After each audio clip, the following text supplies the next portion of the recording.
आई आई म्हणून कोणी आईस हाक मारी, ती हाक येई कानी मज होय शोककारी.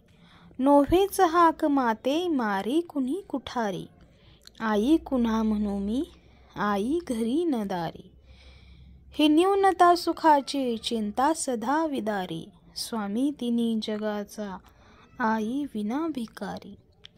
चारामुखी पिलांच्या चिमणी हऊच देई, गोठ्यात वासरांना ह्या चाटतात गाई. वात्सल्य हे पसूंचे मी रोज रोज पाही, पाहून अंतरात्मा व्याकुळ मात्र होई.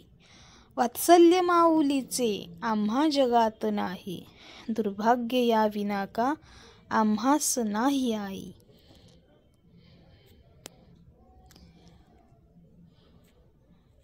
शाळेतून घराला येता धरील पोटी, काढून ठेविलेला घालीस घास ओठी. उष्ट्या तशा मुखांच्या धावेल चुंबनाती, कोणी तुझ्या विना गे कह्या करील गोष्टी. तुझ्या विना न कोणी लावीस सांज वाती, सांगेन ना म्हणाया आम्हा शुभं करोती. येशील तू घराला परतून केव धागे, दडवू नकोस घडीला ये ये निघून वेगे.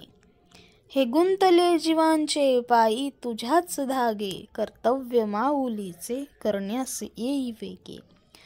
रुसणार मी न आता जरी बोललीस रागे, ये राग वावयाही परी येई येई वेगे. आई विना भिकारी म्हटल्यावर खूप त्रास होतो. आई ही सर्वांना हवीच असते. आईशिवाय जगणं हे मुश्किल आहे. आई ही कविता कशी वाटली ते कमेंटद्वारे नक्की कळवा. आणि अशाच नवनवीन कवितांसाठी आणि कथांसाठी बालभारती कथा विश्वला सबस्क्राईब करा, लाईक करा, शेअर करा आणि कमेंटसुद्धा करा. धन्यवाद.